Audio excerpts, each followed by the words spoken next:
Coming up, rogue judges. I'll expose the new type of lawfare the Democrats are deploying against Trump, judges blocking legitimate executive actions. I'll explore how they can be stopped. I've got a really good guest, Gerard Filitti of the Lawfare project, to talk about this. I also want to outline how the New York Times serves not as a real newspaper doing journalism, but a kind of shaper of the narrative for the left and for the Democratic Party. Hey, if you're watching on Rumble or YouTube or on X, or listening on Apple, Google, or Spotify, please subscribe to my channel. Hit the subscribe or follow button. This is the Dinesh D'Souza podcast.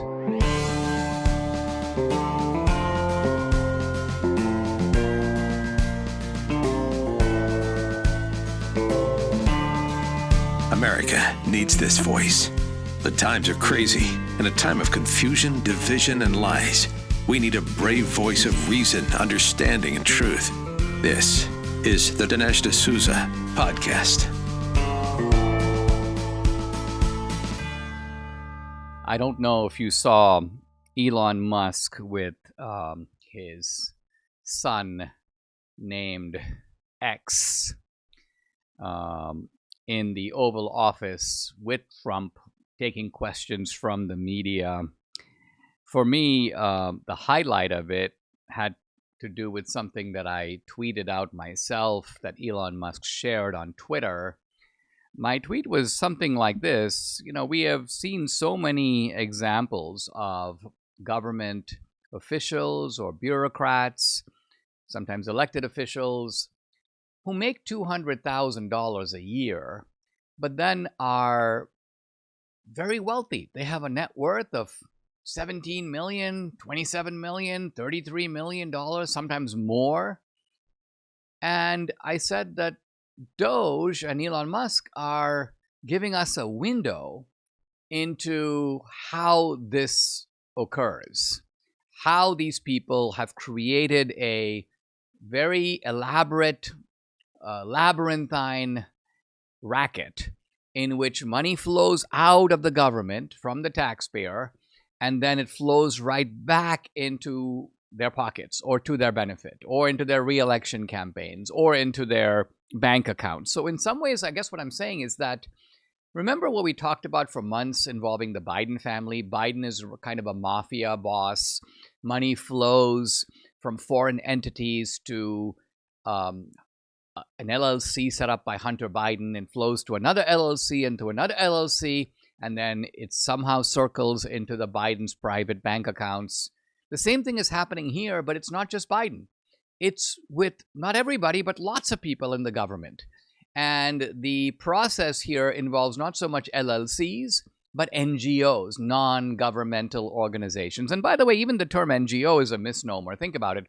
You have an NGO, a non-governmental organization, fueled with government money. Well, what makes you non-governmental if the government's bankrolling you? And in fact, these NGOs are screaming, we may have to shut down.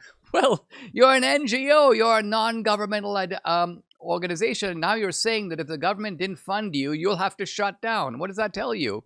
You're not non-governmental after all. So here's Elon Musk in the Oval Office, and I hear him saying to Trump, we are now going to investigate how these people who make, $100,000, $150,000, $200,000 have a net worth of tens of millions of dollars. So this is kind of why I'm telling Debbie, this is kind of why we do what we do. We like to put this stuff out there and see it picked up, disseminated, amplified. So the point here is it is really gratifying to see that the powers that be not only now have this information, but are pursuing it. That's the key thing. That's something that you or I can't do, which is we can't go into the payment systems. We can't find out these answers, and we can't do anything about it.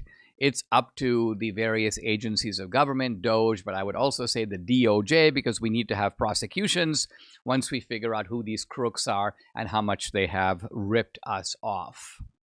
Now, I mentioned yesterday that $59 million had been dispatched by the U.S. government after Trump's executive order to fund illegals at luxury hotels in New York. And the bureaucrats who did that have been identified. They've been removed. But the good news that I just saw just a few minutes ago is that the DOJ has clawed the 59 million back. And if you remember yesterday, I said that's what they need to do. It's not enough to just fire these guys as if like, oh, 59 million, it's gone. No, get it back. Then fire these people and then prosecute them. So the third part is still awaiting. It's kind of a interesting test for Pam Bondi, because if you have orders countermanded, laws broken, people need to face consequences, and they need to be made examples of.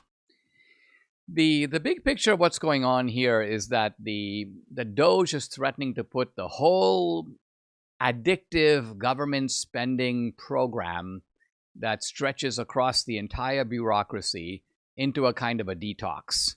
And what you're seeing is the addict thrashing and yelling and screaming. You can see the thief, in a way, responding with outrage to the idea that he is now going to be audited and that he may, in fact, be caught. Solzhenitsyn once said something about the Soviet bureaucracy. He said, "We know that they are stealing from us. They know that they are stealing from us. They even know that we know that they are stealing from us, and they are still stealing." This is an excellent summary of what is going on in the U.S. Government today. And the weapon that the left is using to protect this thievery system is lawfare, a new type of lawfare. We know about the old type of lawfare. We witnessed it. It was by and large lawfare that sought to criminalize political differences, go after Trump and Trumpsters, and put them in jail, lock them up. This is a different kind of lawfare, but it's lawfare nonetheless. It is used judges, left-wing judges, judges very often with conflicts of interest, compromised judges. To give you one example that I have right here, you've got a prominent judge, Engelmeyer, and this is a guy weighing in on the funding of NGOs, non-governmental organizations. And guess what?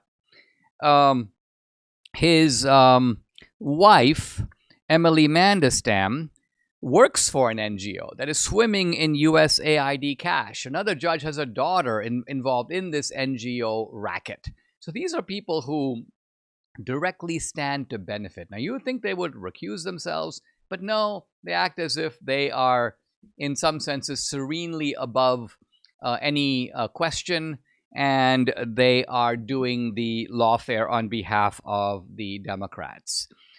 Although the left keeps talking about the word coup, this is a sort of a judicial coup, or at least an attempted coup, against preventing Trump and the executive branch from doing what the executive branch is in fact empowered to do. So federal funding cut off, which the executive branch can do, blocked. Offering a buyout to federal employees, blocked. Access to the Treasury's so-called vital data system, blocked. NIH grant cuts, blocked. In fact, removing public health websites that are all about gender ideology and the trans issue, blocked. Put those websites back up, orders a judge. Now, is this all bad news for Trump? Many of the MAGA people are freaking out, but I think that in the big scheme of things, this may actually turn out to be a benefit. It's true that some of the MAGA people, here's Emerald Robinson, for example, are going to fairly extreme recommendations. Let me quote. What happens if the Trump White House ignores these Obama judges? How are the judges going to enforce their fake rulings? They can't. Criminal referrals go to AG Bondi at DOJ, and then DOJ will, quote, decline to prosecute, game over. This is a possibility. I'm sure the Trump people have thought about this. What if we just ignore these people? But it is the case, quite apart from the left's shrieking, it is the case that we do have three branches of government, and it is the judge's job to scrutinize these measures to make sure that A, they are consistent with the Constitution, and B, consistent with statutory law. And the problem that we have is that you have judges, partisan judges, that are abusing the process to take perfectly legitimate actions and proclaim them, well, not out of bounds. The judges have not said yet that this is illegal or unconstitutional. They're just saying we need time to figure it out. And I think what's really happening here is, first of all, politically, the American people can see that all this abuse is occurring, all this waste, all this fraud, all this stuff that shouldn't be happening. And if we didn't have X as a platform to amplify and broadcast it, then we'd only have the mainstream media for the most part. We'd have small conservative outlets, but we'd mainly have the mainstream media. And the mainstream media isn't covering all the stuff that Doge is putting out there.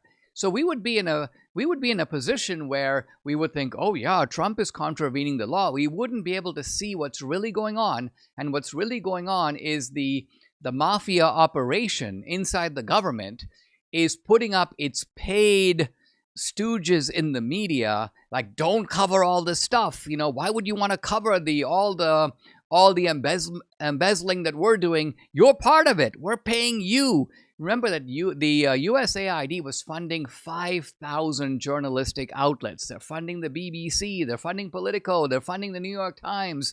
I'll talk in the next segment about the way in which this funding is done. But the point I want to make is that I think that this fight is a good one to have, because it is good for the American people to see the thrashing around of this thieving class as it tries to protect its prerogatives. In the end, I think Trump is going to come out victorious here. Why? Because look, there's no way the Supreme Court is going to put up with this nonsense. There's no way the Supreme Court is not going to allow the elected president to have his own policies. There's no way the Supreme Court is going to say, you know, the previous president did it this way. You want to do it a different way, so we're going to force you to comply with the way he did it. This is not only insanity, this would in fact create a constitutional crisis. I do not think that this is something that the Chief Justice Roberts wants to go down this road. This is not there might be some things further down the road in which the Supreme Court acts to block something that Trump has done. They don't want to die on this mountain. They don't want this fight, because the things that Trump is doing, maybe he's doing them more rapidly, maybe he's doing them more efficaciously, but these are within the prerogative of the executive. So unless they contravene laws passed by Congress, or unless they contravene the Constitution in some clear way, it's none of the business of the Supreme Court. So I think that's how it's going to come out. It is annoying in the interim, the interregnum. The time between now and then is frustrating because we want to see swift and decisive action. Quite honestly, I think one way Trump can respond to when an executive order is blocked, issue 3 more. 3 more executive orders, so that these judges realize you're going to get 3 for 1. Block 1, 3 more come down the pike. And this is a way of showing that 2 can play at this game. And you're doing it in a way that is consistent with the law and consistent with the Constitution. So this is my recommendation for how our side should fight back. Debbie and I really care about our health, and we've come across a remarkable device that is a total game changer. We've sort of integrated it into our workouts, and it's already making a huge difference. It's called Juvent Micro Impact Platform. It's based on the latest cutting-edge science. It uses micro impact frequency to promote joint health, improve bone density, boost circulation, even stimulate the production of stem cells in your body. Crazy, right? But it works. And all you have to do is stand on it for 10 minutes a day. It's so easy. That's it. It's going to make those crinks and stiffness and aches and pains vanish, and it can even add up to 5 years to your life. Wow. You got to learn about this new technology. The more you learn, the more enthusiastic you'll become. It's not to be confused with some of the gimmicky vibration plates out there. Go to Juvent, juvent.com/Dinesh or /Dinesh to learn more. That's juvent.com/Dinesh. They've got a great deal for you, $500 off, 10-year warranty, financing options, even a 6-week buyback program, because they believe in the product so much. Juvent can change your life. Check it out, juvent.com/Dinesh.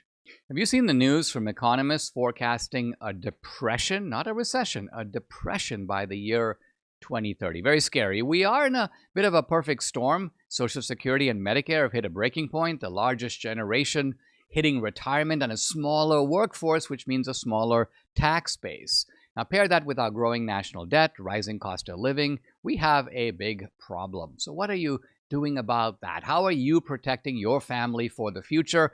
Gold can be a safe haven in hard economic times. Birch Gold makes it easy for you to diversify a portion of your savings into physical gold. Birch Gold will help you to transition an existing IRA or 401k into an IRA in gold, and it won't cost you a penny out of pocket. Protect your future today. Text Dinesh to 989898. You get a free information kit on gold and a copy of The Ultimate Guide for Gold in the Trump Era with a foreword by Donald Trump Jr. There's no obligation here, just information. Debbie and I buy our gold from Birch Gold. You should too. Text my name, Dinesh, to the number 989898 today. I mentioned in the last segment how the government has been bankrolling journalists. And this is very disturbing because the whole idea of a free press is a press that is not beholden to the government. Now, the way that the government is funding these journalists is very sly. They're pretending merely to buy subscriptions, but these are not normal subscriptions, because if you buy a subscription, it's going to be, $59, $79 for a year. But the government is often paying thousands of dollars per subscription, and they're buying thousands of subscriptions. So millions of dollars are flowing to the New York Times, to Politico, and so on. So what these news outlets have figured out is they can create kind of a special premium subscriber status, then get their own allies in the government. Remember, all this is happening under Biden and Harris. Hey, listen, wink, wink. We have a $7,000 subscription. Oh, okay, we'll take 800 of those for this department and 1,000 for this department. It's all a way of sending money, I don't know if under the table is the right word, to these outlets. And these outlets in return essentially agree to be propagandistic outlets, which of course we know they largely are. But here's an interesting thread I want to briefly tell you about by a guy named John Conrad, about how the New York Times performs a kind of special function inside of this ecosystem. He says the New York Times' primary function is not journalism. It's narrative coordination. He says, you notice, for example, that people suddenly throughout the media, throughout the left, the Democratic Party, they're all saying the same thing. Like right now, they're all saying this is a constitutional crisis. Hundreds of people recite the same chant. What he's saying is that the New York Times coordinates the chant. They decide what the chant should be. He says their job is not to report the news or even react to news. What they do is they cull different kind of narrative possibilities, and working in coordination with Democratic and left-wing activists, they settle on a narrative. And the narrative could be something like, you got to take the vaccine, or it's a constitutional crisis. They flag what should be the kind of predominant slogan or phrase, and then they build their articles around that are then picked up by other outlets that then essentially simply repeat. They amplify, they magnify, they regurgitate, they recycle. And once the tone is set, John Conrad says, basically stick to the narrative. If somebody goes off the reservation, some journalist at the Sacramento Bee or the Boston Globe decides to take a different tack, the whole job of the herd is to come down on that guy and kind of push him into line or push her into line. And if necessary, absolutely flagellate the guy, excommunicate him, throw him off the bus. So journalists kind of know that they're being watched. They know that this kind of narrative policing that is occurring at the highest level by the New York Times, but is then carried out by little gangsters in the media all the way through the system. And smear campaigns, if you will, directed not at conservatives. Conservatives are allowed to, they're outside this ecosystem, but they're aimed at independent-minded journalists who are, because you sometimes might wonder, why are there so few journalists who kind of take on the regnant or prevailing narrative? Well, the answer is there is a system of enforcement in place that makes sure that the prevailing narrative prevails and that people who run against this narrative are suitably punished. It's time for a mega sale. MyPillow is excited to announce they're having the first ever mega sale on overstock, on clearance, but also on brand new products. For example, you can save over 50% on this season's flannel sheets. The queen size is only $59.98, king size $69.98. They sell out fast every year. Be sure to order now. You can save 30% on their brand new My Crosses. These are designed in the likeness of the one Mike has worn every day for over 20 years. They come in men's and women's styles. They're made right here in the USA. Get the 2025 six-piece My Towel sets, just $29.98. The initial quantities are low. Get them now before they go. And I don't want to forget to mention the best-selling standard MyPillow, just $14.98. So take advantage of the first ever mega sale. Go to mypillow.com or call 800-876-0227. You need to use the promo code. It's DINESH Dinesh. And I want to add one more thing. Mike typically offers free shipping on orders over $75. Well, he tells me that ship has sailed because right now, for a limited time, every order ships free. Guys, I'm really delighted to welcome back to the podcast Gerard Filitti. He's a senior counsel at the Lawfare project. I had him on the podcast before. He did a great job. Follow him on X at Gerard Filitti, Filitti. The website is thelawfareproject.org. He has degrees from NYU, the University of London, University of Michigan Law School, and he has had a very distinguished career. He's also a scholar of the Middle East and Central Asia. But Gerard, I invited you back on because I want to talk about these judges. And it started out, there was one, there was two, but now it appears that there's a small army of judges that are being sort of recruited by the left to block Trump initiatives. And the judges appear to be moving in a fairly kind of detailed way, which is things like, put this back up on your website, and no, you can't do this, and you can't freeze this kind of funding, and you can't fire these people, and you cannot offer buyouts to federal employees. And so I thought I would begin by just asking you, presumably these judges aren't just deranged. They aren't just left-wing activists who say, let's just stop Trump any which way. They need some kind of legal pretext, some kind of legal rationale for these TROs, temporary restraining orders, or for these blockages that they are announcing. So can you help us understand, from the point of view of these judges, what is the basis for them taking these steps? Well, first of all, thank you for having me back. You're always phenomenal to be on with, and I love your show. It's great to be on. These judges, they don't necessarily come out of nowhere when it comes to how they analyze the law. The biggest thing here is Trump is doing things that in a way that no one else has done before. He's come in, and in a span of 2 weeks, he's issued executive orders, and those executive orders trickled down to the agencies that have to implement them. Those agencies have issued rules, or they've issued policies that we've seen, whether it's at DHS, whether it's ICE involving immigration, whether it's the Department of Justice. All of these agencies are now implementing Trump's executive orders. And the way that this has happened so quickly leaves judges wondering if procedures were followed. Because remember, we're used to agencies, government agencies, taking a long time to operate. We're not used to having decisions come down so quickly or changes happen so quickly.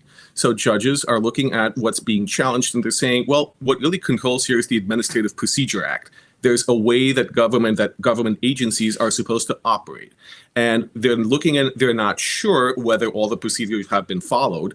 And because they're unsure, and again, they're unsure because this has never been done before, they're placing holds on Trump's policies. They're asking for more information. They haven't yet ruled that everything is illegal or unconstitutional or improper, but they're looking for more information. That's basically where we are in the vast majority of the legal challenges that have been brought to date. So I think what you're saying is that the judges are saying that there is a kind of an established way of doing things governed by this APA, or Administrative Procedures Act.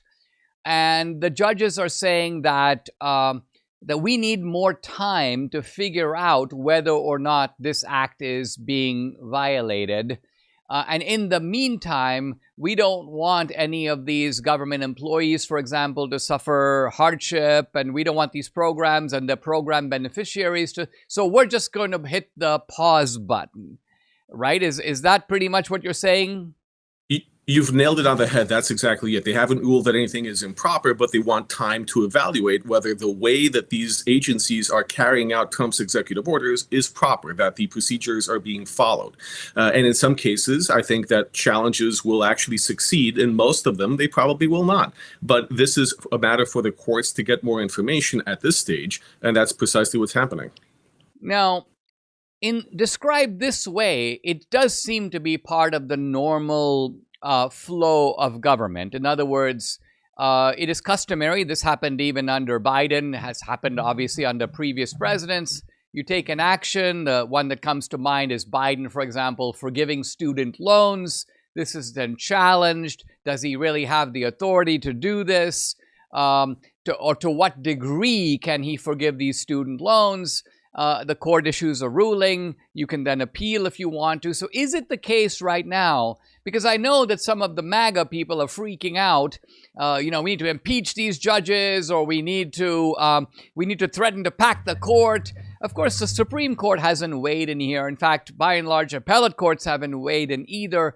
Is there no alternative to just sort of running the clock, dealing with these judges? If you don't agree with their ruling, appeal it. And if they don't agree with that, appeal it up. But it does seem like the net effect of that is to slow down the operations of the Trump juggernaut by weeks, if not months. It does. And the irony here is that if proper, let's not say proper, let's say if the normal procedure is followed, because there's nothing improper about these rules in most cases. If the normal procedures were followed, you'd have a publication about a proposed rulemaking. You'd have 90 days or so for comment from the public. You'd take into account these comments and still decide what you want to decide and make up these policies as you want them. So that would have taken time anyway. And the irony is perhaps that would have taken less time than these lawsuits. But it's worth pointing out that even if the government, even if Trump had followed those protocols, he still would have been sued. In some ways, it's hard because there is a concerted lawfare effort on the part of the far left to challenge anything that Donald Trump wants to do using any means necessary. That's why we see a lot of these lawsuits. And a lot of these lawsuits are without merit. The Supreme Court has said on more than one occasion that the executive, meaning Trump, can decide on firing employees and even agency heads. So when you see cases like this, you know that they're being put out there just to cause delay. Other cases, there is a reasonable inquiry as to whether procedures were properly followed. But that doesn't mean that the left is still not challenging things without basis. They just don't like what Trump is doing. So they'll use any tool to put a wrench in his works. Right. So there seems to me, I mean, on the one hand, on the one extreme, I would take something like the birthright citizenship question, which is extremely controversial. And I would have to say that a straightforward reading of the Constitution here does not seem to favor Trump in terms of the birthright citizenship, much as I think that as a policy matter, it's kind of absurd just to say if someone is geographically born on the land of the United States, they automatically become a citizen. That is, in fact, what the Constitution appears to say. But to me, there's a big difference between, say, that one and other actions by Trump that seem squarely within the executive branch. And yet they are being put on hold. And my question is whether there might be some restrictions placed on these federal judges. I mean, you have about 600 of these judges. You have them in liberal states. Obviously, the Democrats go shopping for a judge that is kind of in their camp. That judge then decides not only to put a hold, let's say, on the effect of Trump's action, say in Rhode Island, but across the entire country. So a single judge, unelected, can block a Trump action for a fairly long period of time and basically go, I'm going to scratch my head and set dates and hearings, and you file a response, and then you file a response to that response. isn't there a way to for maybe the Supreme Court to step in and go, listen, there is a merit to this process, but it is also being used here to delay, perhaps indefinitely, legitimate actions that the executive is taking within its own purview? Isn't there a way to say, this is not your business. This is something for the executive to decide. You butt out. Well, the first thing to point out is that this does cut both ways. When Biden was president, there were plenty of challenges that more conservative-leaning groups used in courts in Texas and other jurisdictions that were more friendly towards their causes or positions, precisely to block implementation of policy agendas that the vast majority of Americans probably disagreed with. So really, it does cut both ways. Today, we might not be benefiting from it because we're seeing delays in actions we want implemented. Another administration in the future, we might be thankful for this. So it really does cut both ways. Now, I think there may be fixes to this. There may be a way to have an expedited review process built in. That's something that Congress can work out. That's something that maybe the Supreme Court on its own can do as controlling in the federal judiciary. But an expedited review process might streamline things and take them to the Supreme Court quicker, because ultimately what we're talking about is the very functioning of government. It's regardless of what private citizen brings a lawsuit, it really is a matter of the House, Congress, the Senate, and the executive. So ultimately, it will be something that should be resolved more quickly, more speedily by the Supreme Court. If you have a law that pushes review of some of these cases to the Supreme Court quicker, that might help, but ultimately you still have to wind your way through the system. I mean, that I think is really where I'm trying to go, because I appreciate what you're saying about the fact that we have a system of checks and balances. In some ways, the founders themselves wanted to slow things down. They created enough of separation of powers, people looking over each other's shoulders, judicial review to oversee, make sure that legislation is compatible with the Constitution. But on the other hand, I look at some of this egregious stuff where, let's take a concrete example. A judge basically says that I have been approached by a bunch of doctors who claim that if you don't have this extreme transgender ideology, I can't function and perform medicine. Now, this is on the face of it absurd, because these same doctors were practicing for years, if not decades, before this ideology was introduced. So what seems to be going on here is a collaboration between these groups that file a lawsuit. These doctors come forward and make a preposterous claim. The judge goes, oh, I gotta worry about these doctors practicing medicine. There could be irreparable harm if I let this go on without further scrutiny.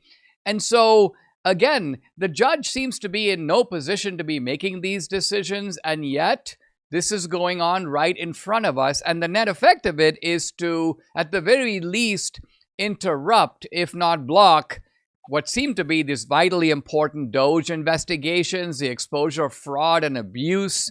All the stuff that's coming out is just so embarrassing for the swamp. And they're using a new kind of lawfare. I mean, they use the one type of lawfare, the criminal lawfare, if you will, to go after Trump. This appears to be lawfare of a different kind. Are you optimistic that the Trump people are aware of this? They kind of know how to deal with it. Maybe they even expected it, and they will prevail in the end? Well, I will say that the more egregious example to me is actually in DOJ, where the government was sued over the issue of who can access Treasury Department records, whether it was a presidential appointee or a career civil service person. At the end of the day, if you're signing confidentiality provisions and you have security clearance, it shouldn't matter whether you're appointed, anointed, or born to that position. But lawsuits like that are absolutely a waste of time. And what can we do about that from that perspective? Look, Donald Trump knows that this is what's happening, that lawfare has been waged against him in his first administration, too. Remember when he had a ban on people from certain countries. That was ultimately upheld by the Supreme Court, but not before it spent years in litigation. So Donald Trump knows that lawfare is being waged, and he has a legal team prepared to do that. That's why he put in Pam Bondi as Attorney General, because she has a lot of experience, not just as a litigator, but also managing the vast multitude of cases that are now going to take place that she needs to be involved in. That's why Donald Trump has a robust legal team in his office. So we know that this is coming. And I think that in a lot of these cases, ultimately, when we get to the Supreme Court, Trump will prevail. What about a wild man solution, which I'm just going to throw out for your reaction? It essentially is based upon Andrew Jackson's famous or infamous statement: "The judge has made his decision. Now let's see if he can enforce it." I think what Andrew Jackson is getting at is, I'm going to ignore this decision and let's see what happens. So presumably if Trump decides, and Trump is not going in this direction. Trump has actually said, I'm going to conform to what these judges are doing, but I'm going to appeal and challenge what they're doing. But what if Trump were to say, you know what, these judges are making these decisions, let's pretend that they don't exist. I'm just going to keep going ahead. What are they going to do? Refer me for criminal prosecution? To whom? That referral will go to Pam Bondi. She receives the letter. She tosses it into the trash. And that's the end of that. I mean, this would be a case of, I would have to say, fighting lawfare with lawfare of our own. My instinct is that, although in general, I think we sometimes have to do to the other side what they're doing to us, in this case, this makes me uncomfortable. Does it make you uncomfortable? And do you think it is a bad way to go? It makes me absolutely uncomfortable, and I think it's a bad way to go for one reason, because we have a precedent, we have that separation of powers, but you don't want to create a precedent where presidents routinely ignore court orders. Imagine that it's not Donald Trump that's president. Imagine that it's Kamala Harris, or imagine that it's AOC, or Rashida Tlaib. Well, it can't be, but I'm just using that as an example. Do you feel comfortable with that president ignoring an order from a court or from even the Supreme Court? I don't think any of us do. So at the end of the day, it really does, we have to remember that it cuts both ways. As much as we may hate the Administrative Procedures Act right now for the impediments that it's causing, let's not forget why it was created in the first place. FDR created a government bureaucracy like we'd never seen, and it's only grown since then. The APA was put in place as a check on all this new bureaucracy that Roosevelt created. So back then, we loved it. It was necessary. Now, not so much. Things change. But if you just ignore the law or ignore precedent, you're risking future generations doing the same. And that's anarchy. It's not democracy. Very interesting, guys. Fascinating conversation right here with Gerard Filitti. He's senior counsel at the Lawfare Project. Follow him on X at Gerard, Gerard Filitti. The website is thelawfareproject.org. Gerard, as always, enlightening discussion, and thank you very much for joining me. Great discussion and great topics. Thank you. I'm beginning a section of The Big Lie that is somewhat ironically called "With Compliments from Hitler." Now, the significance of this section is the following. I've been focusing in the last section about ways in which the American left, both inside and outside the FDR administration, what they thought of the fascists and the Nazis. And here we turn the tables, we switch the camera around, and we ask, what did the fascists and Nazis think about them? So we're going to look at it from the fascist point of view and from the Nazi point of view. And we begin with Mussolini, and then we'll go to Hitler. Here's Mussolini reviewing a book by FDR. The book is called Looking Forward. And Mussolini loves it. He says that the book is boldly interventionist in the field of economics, meaning the state is boldly intervening in capitalism, interfering in the private sector. And he says FDR's policies are, quote, reminiscent of fascism. He recognizes them. And he says that Mussolini is doing the same thing that he is trying to do in Italy. We think of Mussolini as a disciple of Hitler, but that actually isn't quite accurate in two separate regards. First of all, Mussolini came before Hitler. He was a towering figure on the world stage when Hitler was just coming up. Remember, Mussolini was in power in the 20s. Hitler didn't even come to power in Germany until 1933. It was actually Hitler who looked up to Mussolini and not the other way around, at least in the beginning.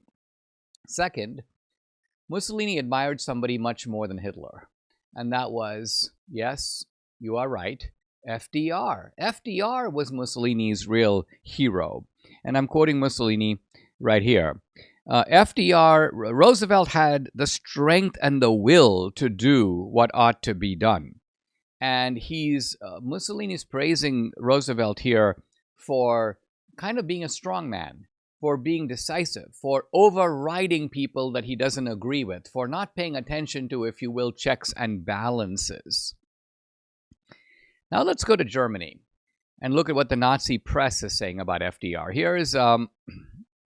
Here's something that is noticed by the left-wing legal scholar James Whitman. He says that he has encountered, quote, the strange fact that the Nazis frequently praised Franklin D. Roosevelt and the New Deal government in the early 1930s. Now, I got to give you a bit of a big lie alert here, because this fact is not strange.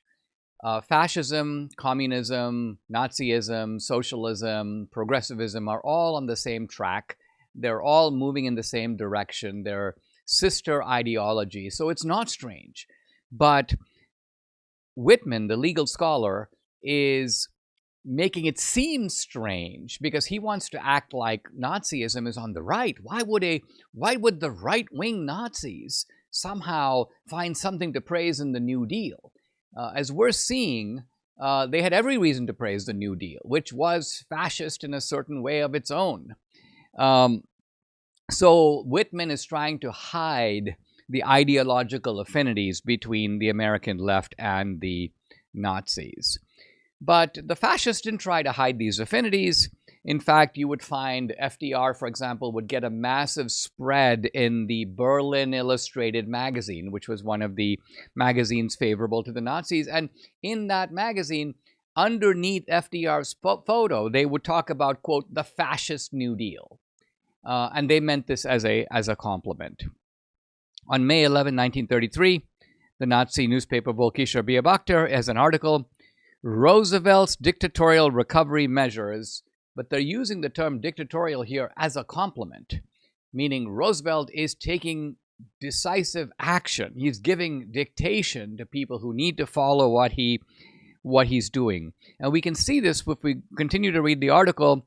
Roosevelt, quote, is carrying out experiments that are bold. We too fear only the possibility that they might fail. We too, as German National Socialists, are looking toward America.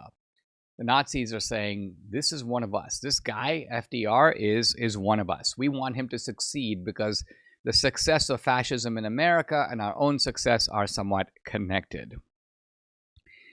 Now, Hitler himself was interviewed by the New York Times, and he said, I have sympathy for Mr. Roosevelt because he marches straight toward his objectives over Congress, lobbies, and bureaucracy. FDR overrides the normal machinery of government. So Hitler, like Mussolini, is viewing FDR as a fellow dictator. And Hitler told FDR's German ambassador, this is a guy named William Dodd, he says, one of the things I noticed about FDR is that his philosophy is based upon the idea that the common good overrides the individual good. And this is what Hitler says. This is also the quintessence of the German state philosophy, which finds expression in the slogan, the public good transcends the interest of the individual. And even as late as 1938, this is the year before Hitler invades Poland. By this time, Dodd is no longer the ambassador. He's replaced by a guy named Hugh Wilson. And Hugh Wilson reports to FDR that he has a big fan in Germany. And this fan is none other than Adolf Hitler. I'm quoting. Hitler said he had watched with interest the methods which you, Mr. President, have been attempting to adopt for the United States in facing some of the problems which were similar to the problems that he faced when he assumed office. Now, when we hear this rhetoric, we might wonder, like, what are we talking about? Like, what is it that the Nazis were excited about? And we think about, well, it can't be like Social Security because a program like that was very small in the 1930s. Well, what the fascists and the Nazis were referring to is a program of the New Deal that was later struck down called the National Recovery Act. So a couple of words about that. This act was, you could almost say, straight out fascism. It certainly was moving the United States dramatically against the free market. And let's look at what it did. It empowers the federal government to bring together coalitions of labor and management in every single industry. So think of that happening now. You have these coalitions drawn from unions, drawn from management in every industry. What do? They sit down together and they set production targets, wage targets, price targets, even minimum and maximum hours. So here is the government getting actively involved in brokering a managed economy. And this is the essence of fascism, isn't it? The government isn't taking over the private sector completely. That would be straight out socialism. But it is creating this fascist synthesis in which the government says, all right, well, why don't we get together in the computer industry? Let's decide how many computers should be made next year. We won't decide by ourselves.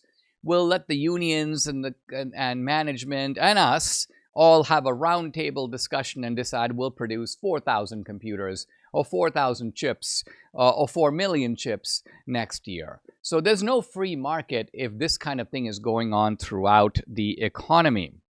Moreover, all these agreements have to go through the government. They have to be reviewed by a government-run industrial advisory board. And who is that board answerable to? FDR. So the configuration of the American economy, at least according to the National Recovery Act, very similar to the fascist economy in Italy and the Nazi economy in Germany. In fact, Rexford Tugwell, whom I've mentioned before, one of FDR's brain trust, this guy goes that the NRA is designed to, quote, eliminate the anarchy of the competitive system. Another way of saying get rid of free enterprise and the market as a system of setting prices.